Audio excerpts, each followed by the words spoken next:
So I'm hard at work with my next several videos, and then, oh fuck, that's right, the first Kirby Switch game is coming out! So I went ahead and recorded some footage, and I can just shove that video footage to my beautiful little editor, Adamnator, and have him slap it together for me. Thanks, Adam, fuck off! Also, I'm still getting over a cold, which explains why this video is kinda late.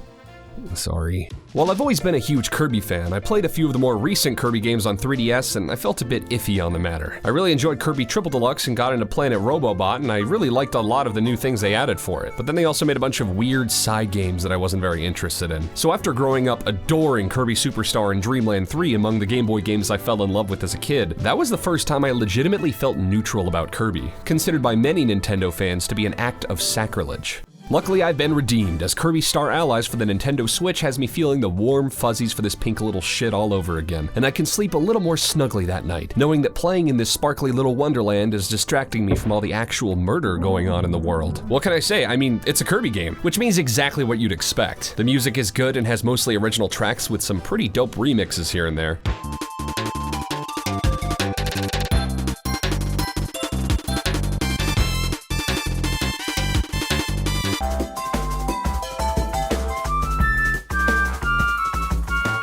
The abilities are in full display with some newer ones making a return, like Spider, Festival, ESP, and Whip returning, along with the originals you know and love like Blade, Plasma, Hammer, you name it. However, this time around the game experiments with ability combinations in the same vein as Kirby 64, but unfortunately not as imaginative. You basically choose one of the classes that has a weapon and get a friend or AI partner to play as an elemental buddy. Then you hold up on the control stick and they can use their element to enhance your weapon. But you should take my advice and combine either the bow staff with fire or blade with wind. Kirby has obviously never been terribly balanced, but man, it's ridiculous how broken this game is when you have the ability to move super fast, stay in the air for an extended period of time, and dish out a supreme amount of damage. The ability combinations are used in a few amusing puzzles that become significantly easier when you play with the AI, but to be honest, I'd rather have hyper-efficient AI that majorly simplifies the game instead of the usual shitty AI that makes your experience needlessly stressful. I also waited a little bit to make this video since they added 5 new Dream Friends for free, including the original 3 pets from Kirby's Dream Land 2 on Game Boy, Gooey from Dreamland 3, and Marks from Superstar. Except Hal went the Brawl route and decided to make Rick the Hamster, Kind the Owl, and Koo the Fish one character that changes forms when you use different moves, so that's really disappointing. There's a few different game modes, like the main story mode where you fly around and collect puzzle pieces and hit switches to unlock new areas. Some fun mini-games like Chop Champs and Super Slam Heroes, with the former being a timing/coordination based game, and the latter being an homage to Megaton Punch from Superstar on the SNES. There are also more robust, time-consuming modes available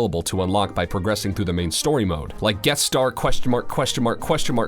Star Allies Go, in which you choose any character and play through the main story levels as quickly as you can, similarly to Helper to Hero in Superstar Ultra, with puzzle pieces being replaced by temporary power-ups to make you stronger and faster. And while the ultimate choice is basically just a new version of the Arena from Superstar Ultra and has you fighting increasingly lethal bosses, it gets super challenging when you try out Soul Melter difficulty and find yourself scrounging for as many healing items as possible, that you'll be tempted to take a Painter Helper with you just for their useful healing fridge ability, as well as the controversial use of Kirby Amiibo to give you an unfair advantage against the overwhelming odds of only having 6 normal tomatoes versus fighting 14 bosses. Also, not having Grandmam as one of the enemies you fight in the ultimate choice? Fuck you, Nintendo! How dare you tread on my fantasies! The one thing the game is missing in order to really feel complete is a racing minigame if they really wanted to match the original nostalgia Kirby Superstar had as a kid. I didn't even like Gourmet Race, but I feel like it would have been an easy inclusion that would feel fresh with a new 3D coat of paint. I ended up totally completing the game about 2 or 3 days after it came out, and to be honest, it's a breeze to get through, which is to be expected from a series where difficulty is a much lower priority than putting the player in a good mood. But what can I say? It's Kirby! On the Switch! I don't think I need to make a convoluted analysis on the Kirby series, although I intend to dig a bit deeper with the series at some point. Because I mean, the game sells itself. Do you want to play multiplayer with friends in a candy-coated dreamland with a solid soundtrack? Cool, buy this game. Are you one of those pretentious people who has to nitpick and critique every aspect of a game, and one slight design oversight will cause you to write a long Twitter critique filleting your own intellect? You can probably stand a pass if you're not a huge Kirby fan like me. It's not perfect, and I think that's okay, since it was never aiming to be anything other than a faithful main series installation on the newest Nintendo hardware. But if you're a normal human being who likes cute things and having a good time, I can safely suggest that you may benefit from picking up this title. Kirby is great, and if you disagree, please stop breathing my air. Thank you.